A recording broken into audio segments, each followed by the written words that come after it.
turma boa! Está começando mais um Rolim Talks, o seu podcast, onde a gente fala sobre vendas, gestão, negociação, liderança, comunicação, marketing, tudo aquilo que vai edificar a tua carreira, que vai engrandecer a tua carreira através das falas e das dicas, dos insights, dos especialistas que dividem aqui o microfone comigo, sempre para trazer aquela sensação principal onde tu vai assistir o podcast, vai ter o insight necessário para colocar na tua carreira amanhã e fazer com que tu seja um profissional ainda melhor ou que tenha aquela ideia diferenciada, justamente para que a tua carreira e a tua vida pessoal sejam cada vez melhores. Sem mais delongas, deixa eu apresentar o nosso convidado de hoje, Alexandre Godoy, o cara que é do marketing do Internacional, né? Gerente de negócios B2B do Esporte Clube Internacional. Seja muito bem-vindo ao Rolim Talks. Rolim, prazer falar contigo. Vamos dividir um pouco de experiência sobre marketing esportivo, sobre empreendedorismo, sobre vendas, né? Tudo que está dentro desse espectro aí de relacionamento e de geração de negócio, estou à tua disposição para a gente, dentro do possível, contar um pouco da cozinha e do bastidor. Com certeza, vai ser incrível, não tenho a menor dúvida disso, super te agradeço a participação, sei que a tua agenda é super concorrida, né? Principalmente por estar aí à frente desses negócios B2B de um dos maiores clubes do Brasil. Então a gente sabe a complexidade que é viver o dia a dia disso. Mas antes da gente entrar na parte do marketing esportivo, que hoje é o nosso conceito principal do programa, justamente para tu poder dividir esses pontos conosco, tudo aquilo que dá para dividir, né? A gente sabe disso. Nem tudo a gente consegue falar, vamos lá, vamos embora. Mas eu quero que tu fale um pouco mais sobre a tua carreira para o pessoal, como é que tu chegou no Gigante da Beira-Rio? Cara, eu tenho 42 anos e sou publicitário de formação. Comecei lá 2001, 2002, comecei na Red Bull, num estágio, e ali eu meio que moldo um pouco o meu jeito de pensar a comunicação e marketing. Né? Eu acredito muito no conceito de que as marcas se conectam com as pessoas verdadeiramente através de experiências e que essas experiências ajudam as empresas a contarem um pouco mais as suas histórias para as pessoas. Né? E aí isso começa lá em 2001, depois em 2003, 2004 eu monto a minha agência. Era uma agência de live marketing, a gente passa mais de 10 anos ali atendendo os principais clientes do Brasil na região sul. Então eu atendia a Coca-Cola, atendia a Heineken, atendia a Natura, atendia a Claro.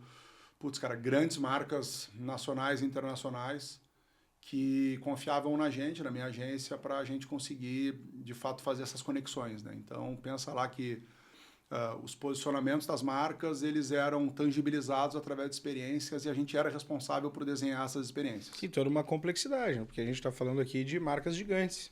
De marcas gigantes, numa era pré-digital. Né? Imagina que quando eu montei, quando a gente monta a agência, a rede social do momento era o Orkut. Né? Uhum. Então, assim... As comunidades. As comunidades. Então, assim, todo o conceito de influência ele era diferente, todo o conceito de maximização de audiência através do digital era diferente também. Né? As pessoas concentravam muito mais energia nos veículos tradicionais e o nosso desafio era justamente buscar um espaço para as marcas conviverem com as pessoas no dia a dia, na vida, né? No bar, no parque, no festival de música. Então, a gente desenhava essas ativações, né, que atingiam as pessoas e contavam um pouco da história e tangibilizavam o posicionamento. Uhum. Tu falou da Heineken aqui, desculpa te interromper. A questão toda no Brasil de se comemorar o St. Patrick's Day Exatamente. É uma questão toda da Heineken, né? É. Não existia isso no Brasil há muitos anos atrás. Não existia. A questão do conceito da cerveja verde, etc. É uma tudo jogada isso total vem, de marketing. Total. E aí isso é a essência do live marketing, né? É entender e criar novos momentos de conexão com as pessoas e tangibilizar isso através do dia a dia, através da vida das pessoas, né? Com menos interrupção, com mais autenticidade e com mais frescor, né? Então, esse é um caso clássico, um caso típico. Os grandes festivais de música também apresentam isso, né? As pessoas vão para os festivais e elas consomem as marcas de uma forma diferente, né? De uma forma que o posicionamento está ali fluindo, né? E entrando na vida das pessoas de uma forma natural. Uhum. E eu passo 10 anos fazendo isso. Passo 10 anos na agência, a gente consegue conquistar muita visibilidade nacional através desse trabalho, mas a gente comete um grande erro do empreendedorismo, que é se apaixonar muito pela técnica e muito pouco pela gestão. E isso a gente começou a ter diversos problemas do ponto de vista administrativo. A gente não olhava para dentro da cozinha, né? Para dentro da questão financeira. A agência é uma prestação de serviço, então tu não tem uma repetição de padrão, se tu deixar as coisas vão se indo. E aí, cara, as coisas começaram a se complicar do ponto de vista de gestão. E isso, para quem é empreendedor, sabe, né? De repente, está num momento que, tecnicamente, é um momento muito bom, né? O teu produto é muito bom, o teu serviço é muito bem prestado. E tu tá diante de uma situação financeira que talvez não seja a melhor do mundo. Sim, com certeza. E tu leva um tapa nas costas positivo. Cara, tu deve estar arrasando, tu tá rico, tá milionário, e tu tá... Você não pode falar palavrão aqui, mas tu tá apavorado. Uhum. Né? E foi isso que aconteceu com a gente. E aí em 2013, cara, 2012 para 2013, eu tenho uma ideia muito em linha com o que eu acredito, né, do que eu te contei até agora, de comunicação, de marketing, que é criar um bar que consiga proporcionar para as pessoas conversarem sobre sexo, sobre relacionamento, sobre intimidade, de um jeito divertido. E aí eu crio o Valen Bar. O Valen nada mais é do que um grande stand de um festival que cria experiência para as pessoas, só que ele é um bar, né? Então tu pensa assim, vamos lá, tu vai no Planeta Atlântida, tem um stand da Coca-Cola. Tudo que está naquele assunto ali é para falar de... Versa naquele universo da Coca-Cola. E aí o que eu faço com o bar é exatamente isso. Eu aproveito toda a expertise de 10 anos de live marketing, né, de geração de experiências, e eu boto tudo dentro de um bar. Então, o bar ele é lançado em outubro de 2013 e ele é um sucesso instantâneo de público, de crítica, de tudo. Né? A gente se torna o primeiro bar temático de erotismo do Brasil. E a ideia ali é através de experiências culturais, gastronomia, decoração e interação. Nesses 4 pilares, a ideia é conseguir trazer o sexo para cima da mesa do bar, né, para as pessoas falarem disso de uma forma diferente, de uma forma descontraída. Né, e aí a gente cria uma série de programações, uma série de atividades que sustentam esse posicionamento, que sustentam esse tema. E por muito tempo, né? Porque o Valen foi extremamente consolidado aqui na cidade de Porto Alegre. Putz, o bar tem 12 anos, né? Então, assim, uma consolidação muito grande, justamente pela especificidade do tema. Que a gente fala tanto que a excelência, ela mora nos detalhes e na segmentação. Exato. A excelência não mora no segmento generalista. Exato. Então, assim, não é só mais um bar, foi um bar que, de fato, poxa, todo mundo conhece o Valen Bar. Quem tem hoje acima dos 30 anos, né? Certamente viveu alguma experiência lá de aniversário, despedida de solteiro, despedida de solteira, confraternização de empresa. Minha esposa foi em algumas despedidas de solteiro de amigas lá.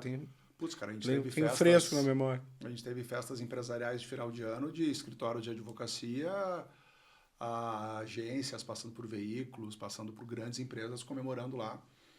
Despedida de solteiro era numa frequência absurda. E essa foi uma passagem que durou mais 10 anos da minha vida. Né? E de onde é que surgiu essa ideia de fazer um bar dessa forma?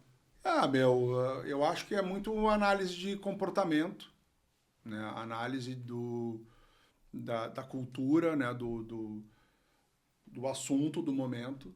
Né? E eu já ia muito para a noite, gostava muito de noite. E eu entendia que existia um tabu em cima da mesa, né? E que as pessoas tinham uma dificuldade de falar sobre esse assunto, mas ao mesmo tempo consumiam muito o tema. Né? Do sexo viemos, né? E do sexo e aqui estamos para isso. Sim, assim. com certeza. Então, o bar ele é uma decorrência disso, né? E também acho que ele ocupa uma oportunidade de negócio que é oferecer uma experiência segura para as mulheres. Né? Então, o bar ele atende a esse objetivo, assim, e de fato foi um sucesso muito, muito instantâneo. E a gente conseguiu, ao longo de muitos anos, eu falo conseguiu porque eu saí da gestão do bar no final do ano passado, no final de 2024, mas ele foi sensacional por muito tempo, nos proporcionou uma casa em Novo Hamburgo durante muitos anos também. Foram 2 ou 3 anos em Novo Hamburgo, e aí veio a pandemia. Quando a pandemia veio, né? E aí, assim, o que é legal, né, do Vallen? O Vallen me mostrou um sistema de bares temáticos. Se tu pegar atrações, se tu pegar decoração, se tu pegar gastronomia e se tu pegar interação com o público, tu tem um sistema de bar temático. Que Gramado hoje em dia é isso, né? É isso. A cidade de Gramado hoje em dia é bares temáticos. Restaurantes temáticos. A experiência temática ela é completa. Assim. Exato. E aí eu criei alguns outros bares também junto com meus sócios. A gente criou Na Vida Real, que foi um bar que durou 2 anos, do lado do Vallen, que ele era um bar para as pessoas viverem a vida real num momento de hiperconexão, né? Então, por exemplo, esse bar tinha diversas interações. A gente tinha um cofre para as pessoas guardarem o telefone dentro de um cofre e as mesas que ficassem mais de 1 hora sem pedir para acessar os telefones ganhavam uma rodada de drinks. Eu tinha um outro drink, que era um drink, a gente posicionou uma geladeira de Red Bull a 3 metros de altura, e se uma dupla, se eu e tu, a gente conseguisse pegar um Red Bull, a dupla ganhava um drink também. Então tu botava a pessoa na garupa, abria a geladeira, pegava o Red Bull, e aí dava pro garçom. Diversas experiências. Agora, diversas pequenas coisas. E aí o tema central do bar era um outro tema muito do nosso tempo, que é a hiperconexão, né? Então, eu aprendi a fazer bar temático na raça, né? Quando eu montei o Vallen, eu não sabia que esses eram os 4 pilares que sustentavam esse negócio. E aí eu fui sistematizando um pensamento, aprendendo um jeito de fazer. E isso se multiplicou para outras iniciativas que a gente teve. E aí veio a pandemia. A pandemia destruiu o setor de serviços, né, no país. O meu setor foi o primeiro a parar e o último a voltar. A gente estava muito preparado para um crescimento, muito alavancado para um crescimento na época, em 2020. E aí a gente teve que voltar atrás, né? Várias casinhas, a gente fechou todas as operações, menos o Vallen de Porto Alegre, menos o Vallen principal. E aí eu entendi que eu precisava pivotar minha carreira, que não tinha, assim, a gente não conseguiria voltar num curto prazo. E não poderia ficar refém disso. Né? E aí eu voltei para o mercado de comunicação. Aí eu volto para o mercado de comunicação, numa outra agência na Eixo, que é uma agência de conteúdo super grande, super legal, volto numa posição super boa. Me readequo ao mercado, eu saio do mercado de agência em 2014 e volto em 2021. E aí, cara, toda a terminologia muda, a tecnologia muda, a geração muda, então eu entro com um desafio geracional, né? A média de idade da agência era de 25 anos, eu já estava chegando nos 40, então eu preciso me adequar a uma nova geração, a um novo jeito de fazer comunicação. E aí eu aprendo muito dentro da agência também, durante 3 anos. 2 anos e 8 meses. E aí vem as casualidades, como que eu chego no Inter. Dentro da Eixo, a gente tem a coincidência de atender vários parceiros comerciais no Inter. Eu atendo projetos da Brahma, projetos da Delivery, projetos da Estrela Bet e projetos da Americanas. Todos, coincidentemente, patrocinadores do clube. Todos são patrocinadores do clube. E aí, cara, eu acabo me relacionando com as pessoas do Inter, conhecendo muita gente. Conheço a Liana, que era então diretora de marketing do clube. E depois de 3 anos de Inter, eu faço um movimento e eu acabo indo pro Colorado. E aí chego no Colorado no começo do ano passado. E assim, aí eu volto para minha essência, né? Porque na verdade os desafios do Inter são desafios também de live marketing, né? De conectar a emoção. A gente brinca lá no clube e acho que é exatamente isso, que a gente conecta marcas e pessoas através da paixão pelo futebol, da paixão pelo esporte, né? Então hoje a gente tem um clube de futebol que obviamente trabalha para encantar os nossos torcedores, para fidelizar os nossos torcedores, mas também para servir como canal para as marcas chegarem, né, em 7,5 milhões de torcedores e a conversar e a dialogar com o gaúcho de uma forma geral, né?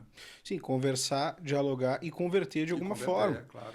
Porque assim, acho que quando as marcas colocam e fazem um investimento de dinheiro no clube, né? Fazem a parte da divulgação e etc., seja em camiseta, seja no Beira-Rio, seja no Gigantinho, seja em qualquer uma das propostas que o clube traz, eles buscam uma conversão em relação a isso. Sem dúvida. E aí, quais são os principais desafios que tu tem hoje lá, sendo diretor de negócios B2B, e B2B entre empresas, que tu enfrenta na dupla Grenal? Porque por mais que tu trabalhe no Inter, a gente sabe que aqui no Rio Grande do Sul a grenalização, como a gente fala, ela é latente e absolutamente o tempo todo. Então, por muitos anos, a gente viu o Banco do Estado do Rio Grande do Sul estampar as duas camisetas. Então, acho que, salvo engano, 2002 deve ter começado o Banrisul. 2002. E aí foi até... Bom, segue até hoje. Está na parte de trás das camisetas, né? Mas hoje a Alphabet é quem está estampando a parte principal também das duas camisetas como patrocinador principal. E ainda se circulou muita informação no início do ano, quando ambos estavam em negociações com bets separadas, que uma bet negociava com a dupla Grenal e a outra bet negociava somente com o Grêmio. E aí, quando essa primeira bet ficou sabendo que o Grêmio negociava em 2 pontos, saiu do negócio, justamente porque ou eu patrocino os dois, ou eu não patrocino, justamente por entender o comportamento do gaúcho. Eu não vou comprar essa marca, porque essa marca é deles. Isso é um assunto que, às vezes, uma mentira contada muitas vezes vira uma verdade, né? Se a gente olhar para o histórico de Inter e Grêmio, esse histórico não remete necessariamente a isso. Vamos pegar... O patrocínio esportivo no Brasil, ele é muito mais recente do que a gente imagina, né? Cara, até 1986, 87 não tinha patrocínio esportivo. As camisas eram limpas. Limpas, né? O Inter é um dos primeiros clubes do Brasil e um dos primeiros clubes do mundo a ter um patrocínio esportivo. Tu vai resgatar lá uma época em que o Inter fez uma excursão para fora e que jogou com Pepsi estampada. É um dos primeiros casos, né, de um patrocínio esportivo.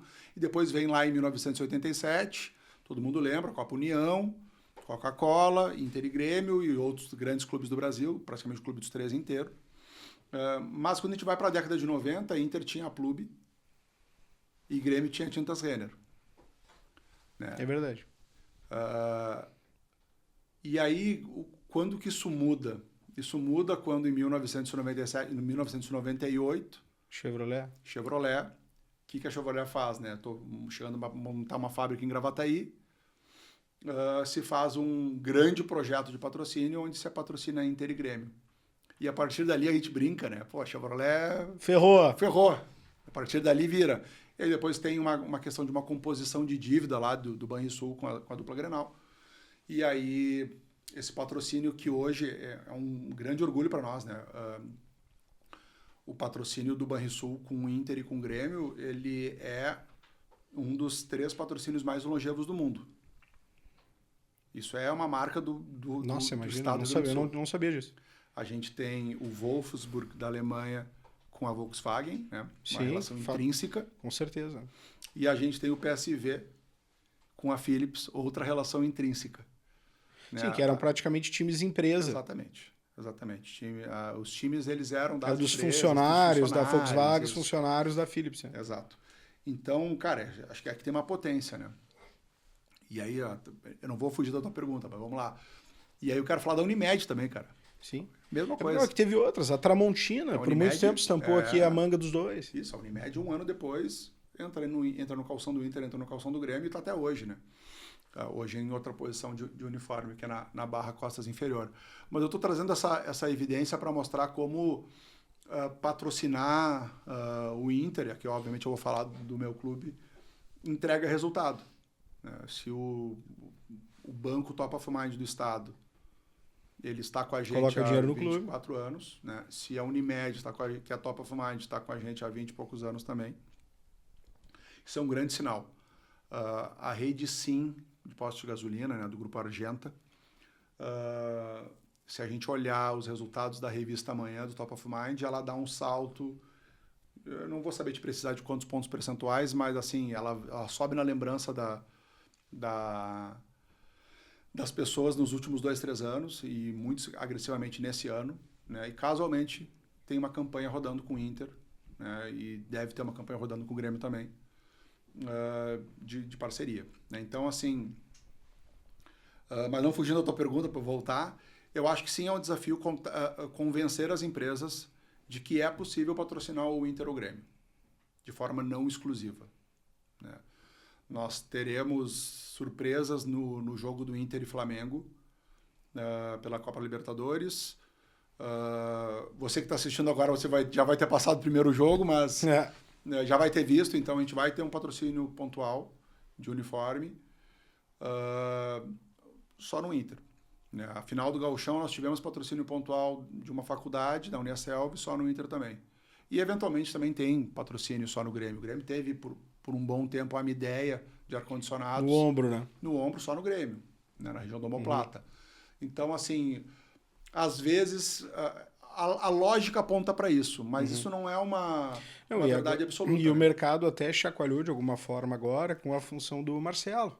Sim. Da marca Spam. Sim. Aqui a marca Spam também é uma marca que patrocinou tanto o Inter quanto o Grêmio nos últimos anos. Sem dúvida. E aí agora, com a função do Marcelo concorrer à presidência do Grêmio, ele tirou o patrocínio da camiseta do Inter. Né? Mas, claro, tem toda uma questão contratual, que honrou o contrato até o final do ano, está tudo certo em relação a isso. Mas já posicionando claramente e deixando claro que a marca Spam é uma marca deles. Sim. E assim, tu vê as pessoas conversando nos supermercados, nas padarias, etc., e já fazendo a brincadeira. O pão aqui é da marca Spam, porque se for eu não vou comprar. Existe a brincadeira do arroz, por causa do Celso Rigo, da questão do arroz. Então a granalização aqui, ela atrapalha na questão do marketing nesse sentido. Não, sem dúvida. Claro, atrapalha para um lado, porque a partir do momento também que uma empresa decide comprar a tua ideia, poxa. A gente vai ter uma outra marca entrando também nesse mesmo jogo, então você que está nos assistindo já viu. Uma outra marca que entra no nosso uniforme também. Só pontualmente para os Jogos da Libertadores ou vai ficar? Esse segundo que eu estou mencionando não, ele fica por mais tempo. E aí, e o Grêmio também, o Grêmio vem trabalhando, o Inter vem trabalhando também com a ideia de... Dissociar. Não, acho que assim, não é nem dissociar, acho que assim, se a marca vem com a intenção de fazer um trabalho, ela pode ter a liberdade de escolher, acho que a gente... se discute muito isso e se tem muito pouca evidência de rejeição explícita, né? Mas, de fato, é um desafio. Por um outro lado, a rivalidade, ela também enaltece os clubes, né? Pouquíssimas cidades do mundo têm 2 estádios do porte de Beira-Rio e de Arena. Pouquíssimas cidades no mundo têm 2 clubes campeões do mundo. Pouquíssimas cidades têm tamanhos de torcida e nível de rivalidade nesse sentido. Né? Lá no Beira-Rio, se tu entrar, os cabos de rede são vermelhos. Né? A gente não tem caneta Bic azul lá. As canetas Bic são vermelhas ou pretas. Lá no Grêmio, eu sei porque já fiz a visita lá na Arena em função de projetos para outras marcas, eles pedem desculpa para a torcida porque o extintor de incêndio é vermelho, né? Então, cara, acho que esse folclore, né, nesse nível saudável. Sim, eles brincam lá que nos banheiros da Arena tem vermelhejo. Então, ou melhor, no Beira-Rio. Né? Então, cara, é isso. Acho que a rivalidade faz com que os clubes sejam grandes, sejam enormes, sejam gigantes e faz com que a gente tenha, né, uma cidade que recebeu a Copa do Mundo de 50, que recebeu a Copa do Mundo de 2014 e que vai receber a Copa do Mundo de 2027 também, feminina. Sim. Casualmente, né, os 3 foram nos estádios do Internacional. Né? Então, inclusive, isso é uma coisa legal. Né? O Internacional é, junto com a América do México, o único clube do mundo a sediar 3 Copas do Mundo. Né? A primeira no Eucaliptus, a segunda na Copa de 2014, a terceira e agora vai 27. ser também na Copa Feminina. Não, tenho certeza que existe toda uma questão de trabalho de marketing em relação a isso. Né? Mas assim, Alexandre, me diz uma coisa. Quando tu tá nessa parte de negociações B2B em relação a trazer novas empresas para o clube e parcerias, né? A gente ouviu muito se falar nos últimos dias aqui em relação ao Gigantinho. Para quem está nos assistindo e não conhece Porto Alegre, não conhece o Gigante da Beira-Rio, ao lado do Beira-Rio existe um ginásio de esportes muito grande. Né? Quantas mil pessoas cabem no Gigantinho? 10.800. 10.800 pessoas. O Internacional já teve um clube de futebol de salão, campeão do mundo, diga-se. Né? Mas o Gigantinho estava, de fato, não estava mais sendo utilizado, né? Estava sendo utilizado como casa de shows, né? Nos últimos anos, né? Porque o Inter não tem mais futsal há muito tempo, até tentou recomeçar em algum momento nos últimos anos aí, mas acabou não dando certo, não continuou. Né? Mas o Gigantinho, então, ele necessitava, né, de uma modernização, e nos últimos dias o noticiário traz que o Gigantinho será repaginado e vai ser devolvido para Porto Alegre.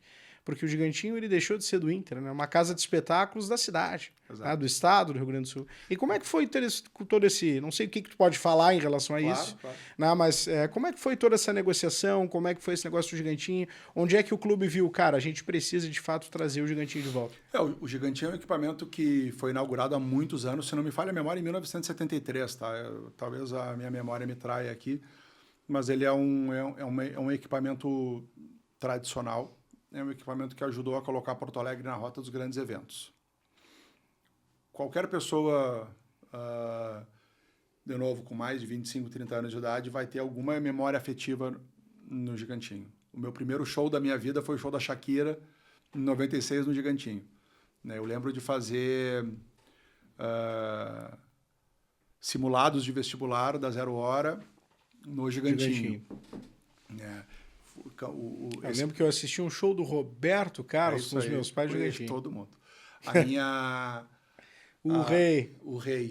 O campeonato de futsal que tu fizeste menção, né? Eu tava lá também, assisti os jogos, também era um guri novo, assim, tava lá.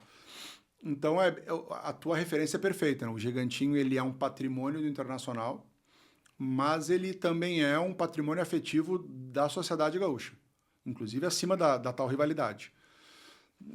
E assim, sem entrar nos motivos profundos, o fato é que o Gigantinho se tornou obsoleto com o passar dos anos. E nos últimos 10 anos ele vem operando por aparelhos, assim, né? Ele está completamente longe do grande momento dele.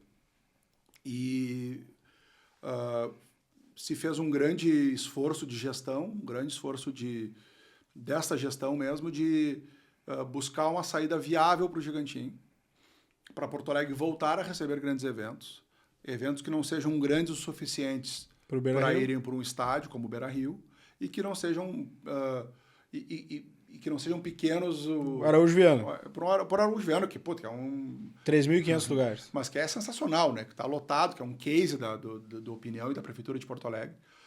Mas existe aí uma vaga, né, para esses espetáculos de até 10 mil pessoas.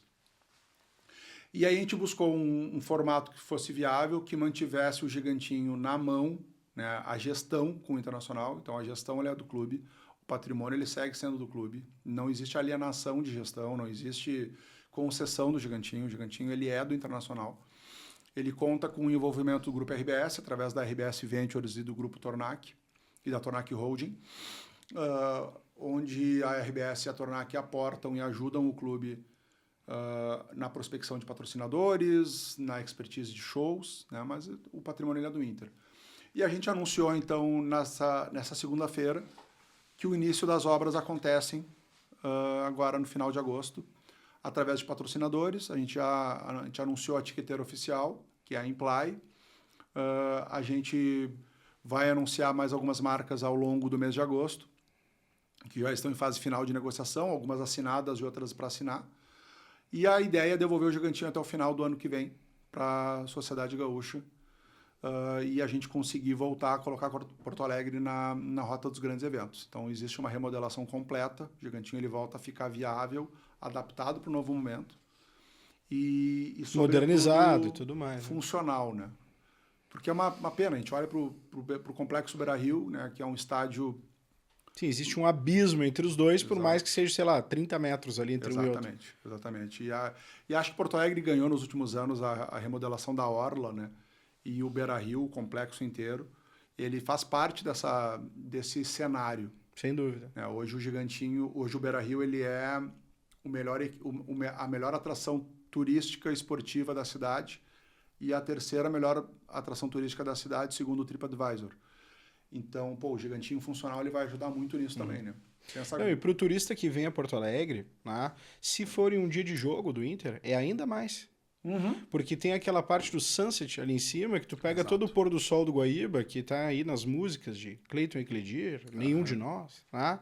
Que fala tanto do pôr do sol do Guaíba, tu pega no Sunset ali, que é uma parte de frente pro Rio Guaíba, e de frente pro CT do Inter também, que é ao lado, bem ao lado do Rio Guaíba. Consegue pegar todo o pôr do sol, com o Beira-Rio já com as luzes ligadas, né? Já ele todo vermelho, em toda a sua modernidade, complexidade, e aí de fato o gigantinho ali estava de fato destoando. Mas é interessante saber, né, que o Inter se posicionou em relação a isso. E, claro, através de patrocinadores, mantendo o patrimônio e não fazendo concessão. Isso. E acho que é importante também salientar que o gigantinho ele nasce, né, com recursos que não desviam a atenção do futebol. Um grande receio da torcida era, putz, cara, os caras vão revisitar o gigantinho e vai faltar dinheiro pro futebol, ou vai tirar o foco, cara.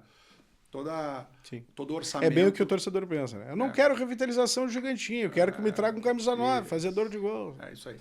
Então, cara, esse é o grande ponto positivo, assim, que a gente... São projetos totalmente paralelos. Exato. Uma coisa não...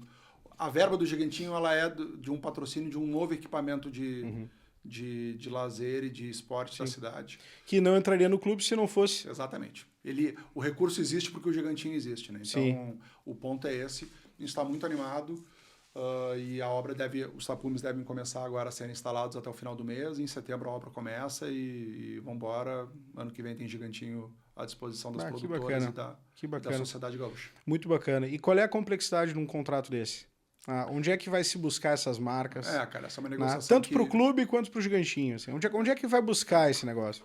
Vamos... Quando tu chega lá e pensa, cara, diretor de negócios B2B do clube, onde é que eu vou e como é que eu vou agora? Como é que eu vou vender um clube? Acho que o gigantinho ele é um negócio à parte, né? Existe um universo de marcas que se interessa por entretenimento, então acho que tem um foco bem claro aí. E o futebol da mesma forma, né? Acho que assim, o nosso grande desafio hoje enquanto clube é tornar claro para as marcas que existe uma evolução do cenário do patrocínio esportivo. Né? Acho que esse é o primeiro ponto, né? Durante muitos anos, as marcas tinham como principal objetivo gerar awareness, né? Gerar visibilidade para as marcas. Reforço de marca. Reforço de marca. Então, a presença da marca no uniforme, ela por si só, num universo de concentração de energia e de atenção da televisão, ela gerava muita visibilidade. E o nosso desafio hoje é conseguir demonstrar para as marcas que, além do poder de visibilidade, eu consigo entregar meio e fundo de funil, né? Então, eu consigo entregar visibilidade lá em cima, né? No uniforme, no backdrop, nas placas de gramado, nas placas do CT, no microfonezinho de lapela, né? Da marquinha ali no microfone, que ficou famoso quando o Ancelotti agora deu a primeira entrevista na CBF com o login da CIMED, por exemplo. E o Roger Machado também facilitou a vida da JBL ainda mais quando no título gaúcho pegou já. Agora eu vou levar para casa. Aço, né, cara? Esse é um case agora eu vou levar para casa. Esse é um case que eu posso contar daqui a um minuto. Então tem esse inventário nosso, que é um inventário de visibilidade, mas existe um inventário hoje à disposição das marcas que é de meio e de fundo de funil. Ou seja, a minha marca já é conhecida lá, né? Mas a minha marca precisa ser mais considerada. Bom, então eu tenho lá um blend de conteúdo com um blend de conversão. Todo mundo deve estar acompanhando. A Brahma e o Zé Delivery acabaram de lançar uma campanha chamada SAB, né, Sociedade Anônima de Brahma, onde os torcedores dos principais clubes do Brasil eles podem investir no seu clube através da compra de Brahma no Zé Delivery. Como é que funciona essa história, cara? 10% de cada lata de Brahma que tu compra no Zé Delivery, elas vão pro teu time do coração, na veia. Cara, então tu vai fazer um churrasco hoje de noite, sexta-feira de noite. Já sabe. Cara, se tu vai para um churrasco cheio de gremista e tu é colorado, diz pros gremistas que tu vai comprar toda a cerveja que depois os caras te pagam. Cara, chama no Zé Delivery, 15 minutos, chega gelada na porta do teu churrasco e 10% de cada packzinho de cerveja vai para o clube. Vai para uma conta corrente do Inter. O Inter, depois de determinado momento, resgata essa grana. Então, isso é conversão. Então, nota, a Brahma não precisa ser mais conhecida, né? Sem dúvida. A Brahma precisa vender mais. Para vender mais, o clube é um canal para isso acontecer. Sim, uma ferramenta de venda para eles. É uma ferramenta de venda. E eles conseguem aferir 100% do resultado do que a parceria com o Inter. Né? E nós também. Eu estava em reunião com eles agora, por isso que eu te pedi para o horário da nossa gravação ser agora, porque eu estava em reunião com eles. Estava medindo, né, dedo no pulso, num dashboard, olhando quanto que eu entrego para a Brahma e quanto que a Brahma entrega para mim. Uhum. E aí a gente estava mensurando. Antes do jogo tal, rolou um conteúdo. Isso mexeu o ponteiro ou não mexeu o ponteiro? Como que a gente faz para mexer mais ponteiro? Uhum. Então, o nosso grande desafio hoje é mostrar para as marcas que aquele cenário de patrocínio 1.0, né, que é eu boto toda a minha verba na camisa do Inter. E eu cruzo os braços e espero. Cara, essa é uma possibilidade que algumas marcas até podem querer, mas que a gente está disposto a evoluir e a fazer e a trabalhar mais. A entregar, de fato, né? A entregar para as marcas. Para não ser só aquela questão do outdoor ambulante, né? Exato. Assim, eu botei minha marca nas costas E aí isso vai para camisa torcedor também. Daí o torcedor compra a camiseta, ele é um outdoor da minha marca ambulante andando pelo centro de Porto Alegre, andando por Viamão, por Novo Hamburgo, por Belém do Pará, Fortaleza, Amsterdã. Isso é uma potência, né? Ah. Assim, eu não tô dizendo... Só que isso não converte imediatamente. Né? Eu não estou dizendo que a visibilidade que nós geramos, ela não é importante, Sem dúvida ela é uma potência. A Alfa, quando decide patrocinar o Inter, ela decide patrocinar o Inter porque ela acredita que dentro do segmento de apostas esportivas, o gaúcho tem um determinado comportamento que torna viável um investimento brutal como eles fazem com a gente. E aí é uma marca que é desconhecida, porque ela se lança depois da regulamentação. Sim, ela chega no Brasil através. Ela chega no Brasil. Ela é uma empresa formada por brasileiros, teria sócios brasileiros, mas ela entende que a gente é uma potência, um canal gigantesco, né? São 21, em 18 jogos que o Ibope analisou do Inter nesse ano, a gente já extrapolou mais de 22 milhões de pessoas assistindo, né? Usuários únicos. Então, assim, pensa o quanto que a gente atinge de gente, né? Como um canal. 22 milhões diretamente. Diretamente. Né? Porque indiretamente é mais. Muito mais. Porque eu tô olhando em casa, tá eu, a minha esposa. Muito mais. Tu sai pra rua, né? Que nem tu falou, com a camisa estampada e por aí vai.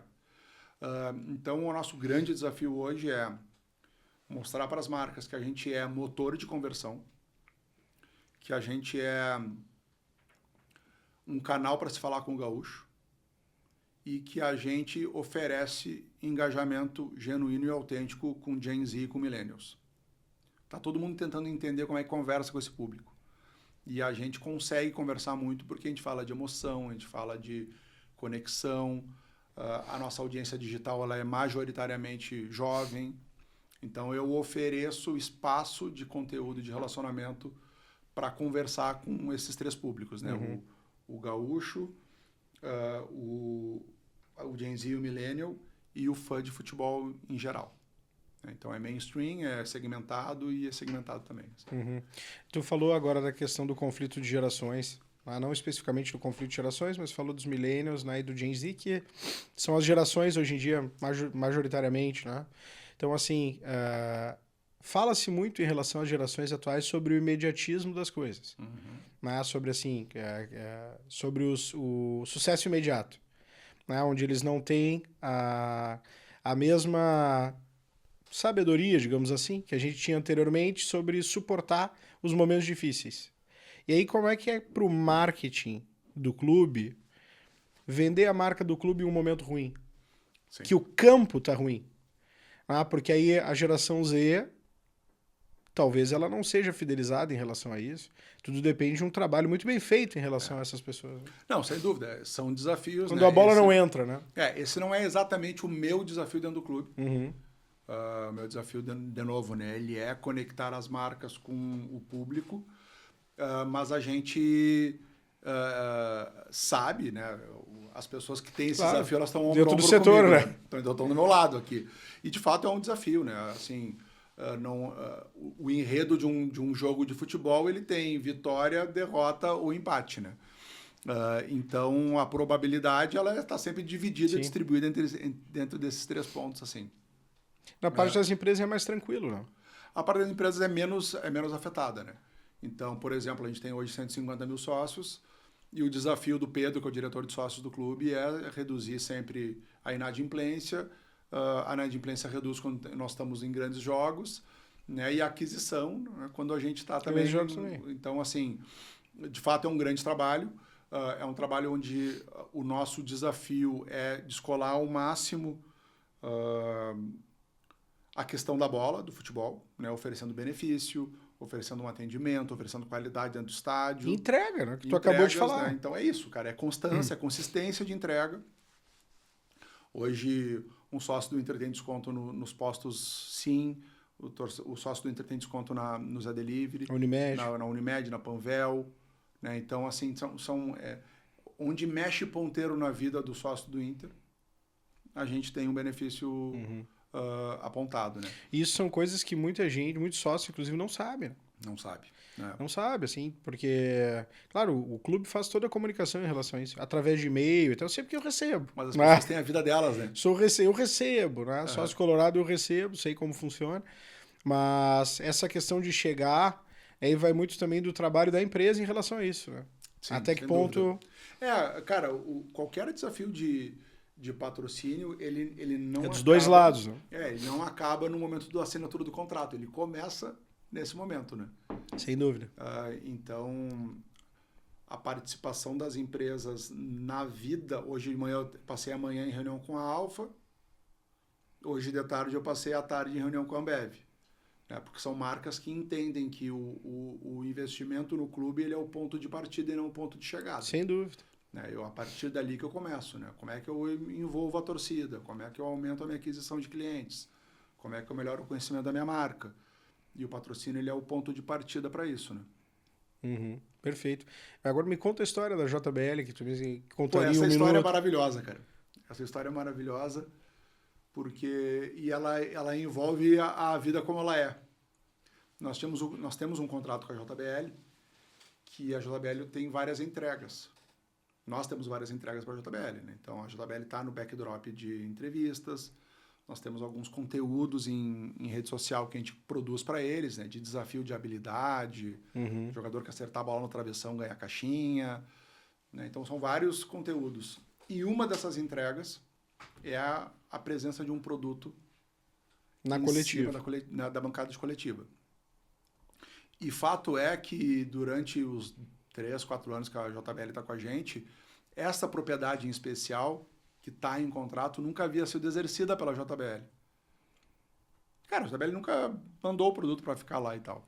Quando eu entro no clube em fevereiro do ano passado, eu revisito todos os contratos, e esse contrato eu olho e falo, puta, cara, se tá no contrato... Vamos fazer. Tem que fazer. E aí eu ligo para a JBL, isso foi no meio do ano, mais ou menos, um pouco depois da volta da enchente, e eu falo... Roger já tinha assumido, na verdade, então foi um pouquinho mais ali. E eu falo para a JBL, cara, vamos botar em prática isso aqui e tal, e mandem um produto. Cara, aí chega uma boombox, que é uma caixa enorme, gigante, né? Enorme.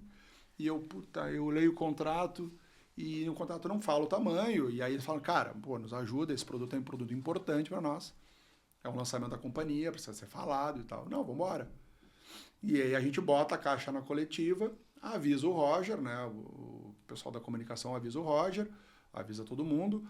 Mas assim, quando o Roger chega para olhar, ele se assusta com a caixa. Sim, imagina. Assim. E a caixa chama atenção mesmo. E aí foi bem naquela época que o Inter começa a ganhar um jogo atrás do outro. São os 16 jogos de invencibilidade aqueles. Sim. E aí a primeira vitória, no fim da coletiva, o Roger pergunta, posso levar a caixa para casa?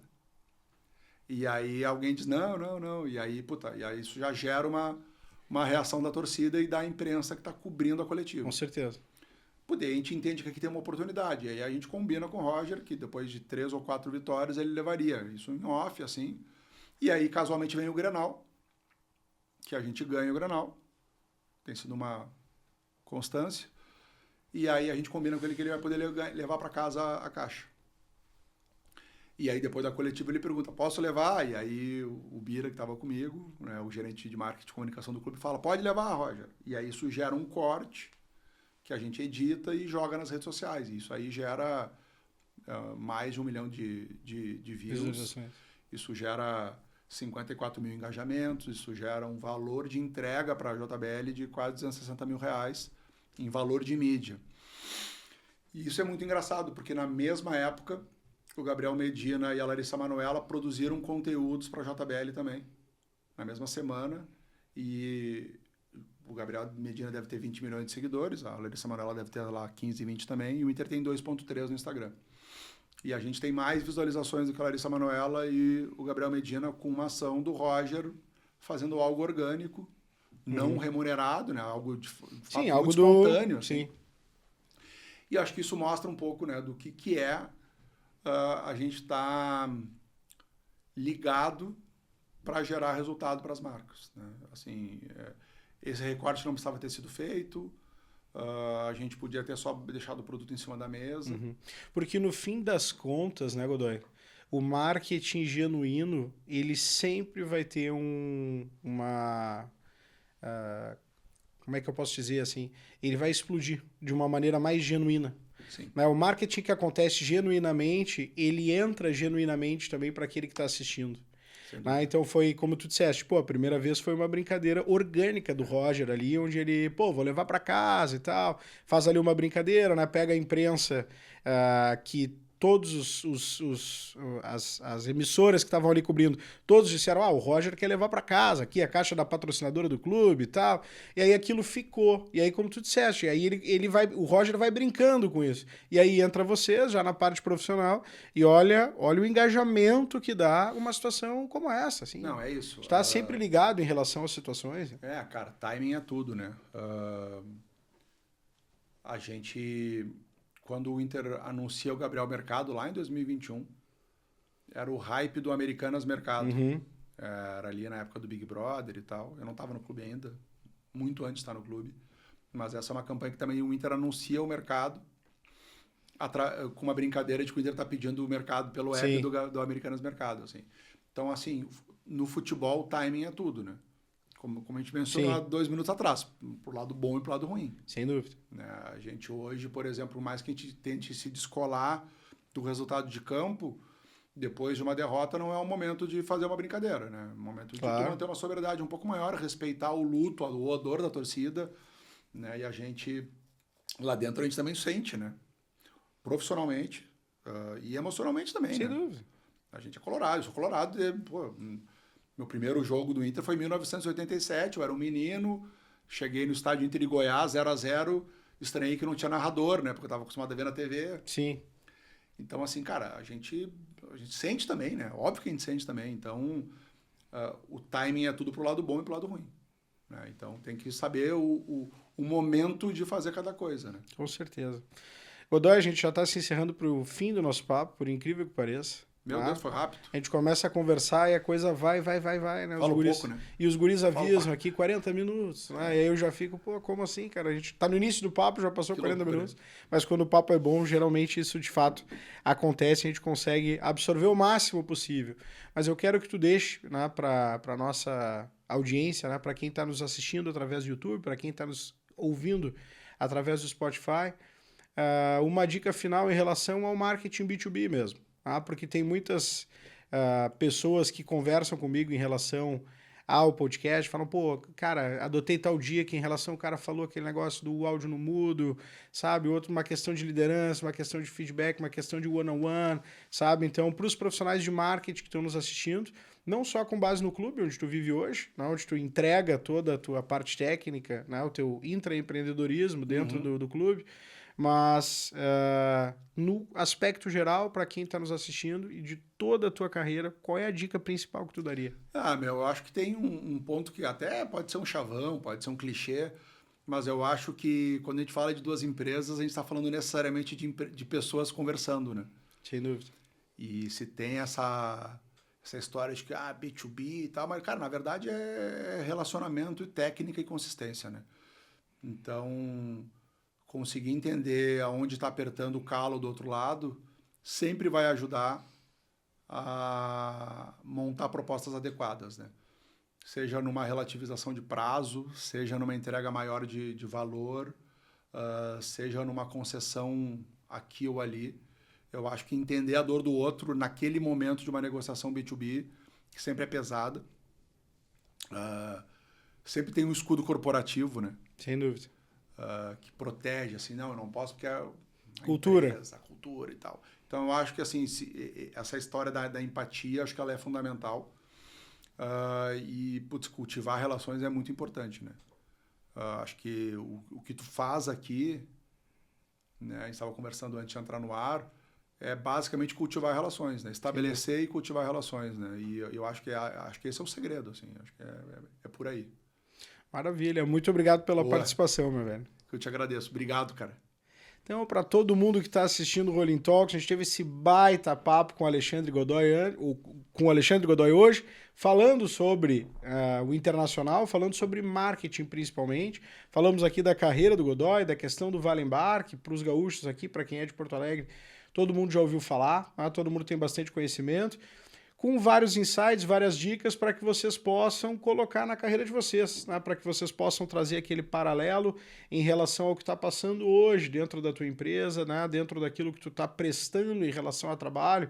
Tudo que o Godoy trouxe certamente vai te ajudar em algum ponto, e para aqueles que são colorados de coração, ainda ouvir um pouquinho da parte interna do clube, né, de como funcionam essas negociações entre empresas, os patrocínios e tudo que rola. E na semana que vem, com certeza estaremos de volta com um novo episódio para vocês e com muito mais dicas e insights para edificar as suas carreiras. Até mais!